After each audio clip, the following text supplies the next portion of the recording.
Hey there! Welcome to Lingo Dots Podcasts. Today, we're diving into something really important life in Gaza and what people are going through right now. Yeah, it's a tough topic, but it's something we all need to talk about. It's not just about news stories, it's about real people like you and me living in really difficult situations. Exactly. It's going to be a deep discussion, but we'll keep it easy to follow. And don't worry, it's not all heavy. We'll have some thoughtful moments and ideas on how we can all make a difference. Shall we jump in? Okay, let's start with Muhammad's story. He's a young guy from Gaza. One day he went out looking for food, and when he came back, he found his family's home destroyed by a bombing. That's heartbreaking. He found his family under the rubble, right? I can't even imagine what that must feel like. Yeah. And sadly, Muhammad's story isn't the only one like this. Since October 7th, airstrikes have been hitting civilians in Gaza. Thousands of people, including children, have lost their lives. It's a terrible situation. It's not just the bombs, though. It's what happens to people emotionally, too. Losing family, friends, your whole life changes in an instant. Can you imagine the fear and sadness they must feel every day? I know, right? Just the thought of never seeing your family again, it's really heavy. And what's worse is that for people like Muhammad, it's not just one bad moment. It's surviving day by day, always scared that the next bomb could hit. It makes me realize how lucky some of us are. We don't wake up wondering if we'll have a home by the end of the day. I don't think many of us even think twice about things like food or safety. That's exactly it. When we hear stories like Muhammad's, it's not just a headline. It's a reminder that these are real people living through things we can't fully understand. It's tough, but hearing these stories matters. It reminds us that behind every number or news report, there are human lives, people with dreams, families, and hopes, just like us. So, let's talk about what's happening in Gaza with the airstrikes. Israel has been bombing different parts of Gaza since October 7th. They say they're targeting fighters, but most of the people affected are just regular families. And the scary part is, there's no way for people to really escape. Imagine living somewhere where bombs are falling and you have nowhere to hide. Even schools, hospitals, and homes are being destroyed. It's hard to even think about. We hear about airstrikes and bombardments in the news. But can you imagine the sound of bombs dropping around you all day and night? That would drive anyone crazy. Exactly. It's not just the fear of dying, it's the exhaustion, too. You don't know when it will stop, and every minute feels like it could be your last. I mean, we complain when we don't get a good night's sleep, but these people? They don't sleep at all. And everything gets destroyed so quickly. Roads, houses, even hospitals. Gone in seconds. How can anyone rebuild when the bombs just keep coming? It's like the whole place is crumbling. Yeah. And even when they say, we're only hitting certain areas, it doesn't seem to matter. People still end up getting hurt. It makes you wonder, what's the goal here? It feels like the destruction just keeps going without any end in sight. That's what makes it so heartbreaking. It's not just a battle. It's people's lives being torn apart every day. And right now, they don't have a choice but to stay and survive however they can. The situation with food and water in Gaza is just as serious as the airstrikes. People don't have enough to eat or drink, and hospitals are running out of medicine. It's like they're being cut off from everything they need to live. Yeah, I read that before October 7th. Around 500 trucks carrying food and supplies were allowed into Gaza every day. Now, almost none are getting in. Can you imagine trying to survive with hardly any food?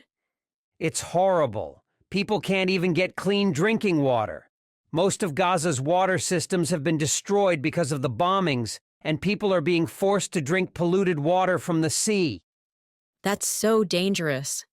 I read that the World Health Organization says people need between 50 and 100 liters of water a day to stay healthy, but people in Gaza have access to less than 3 liters a day.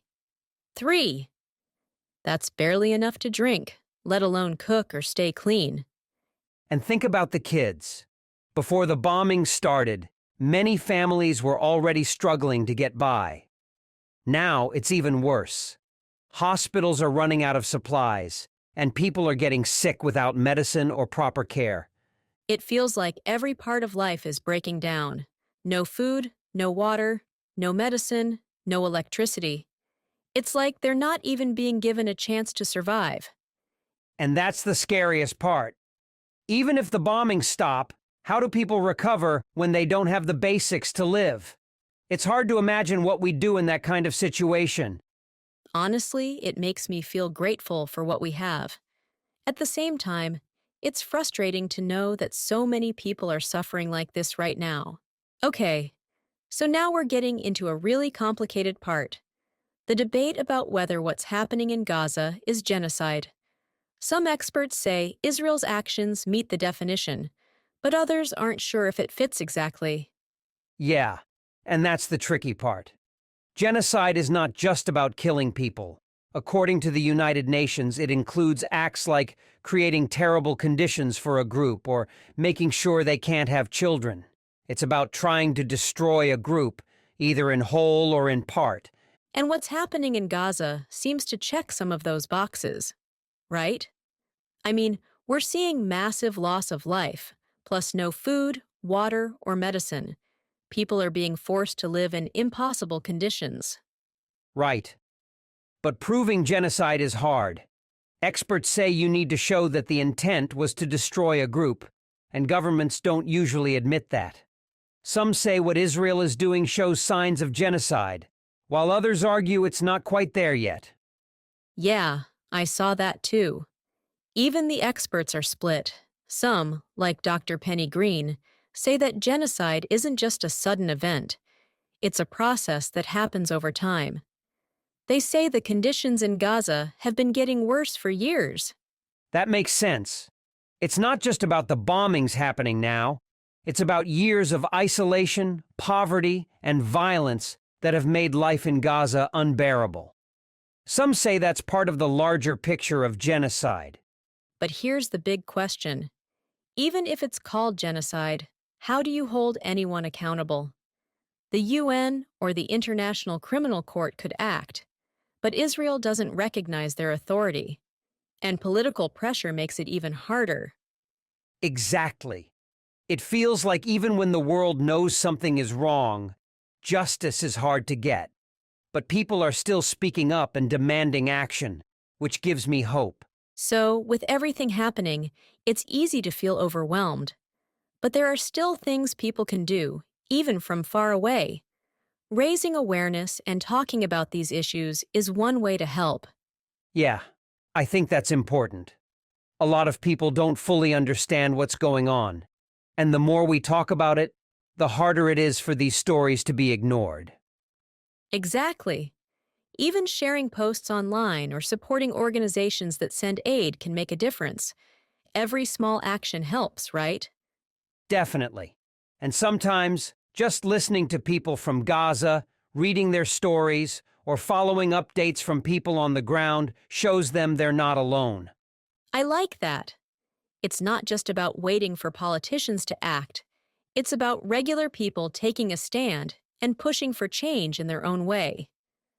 Yeah, and things like boycotts, protests, or donating to trusted charities all add up.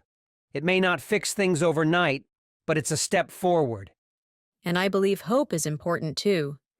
Even in dark times, believing that things can change keeps us moving forward. Wow, that was a lot to take in. But these conversations matter. We need to stay informed and keep talking about what's happening, even when it feels difficult. Yeah, and it's important to remember that small actions do make a difference. If enough people speak up, things can change. Absolutely. And if you enjoyed this conversation or found it helpful, make sure to subscribe to Lingo Dot's podcasts for more discussions like this. Thanks for listening, everyone. Stay safe, stay informed, and keep spreading kindness. Until next time.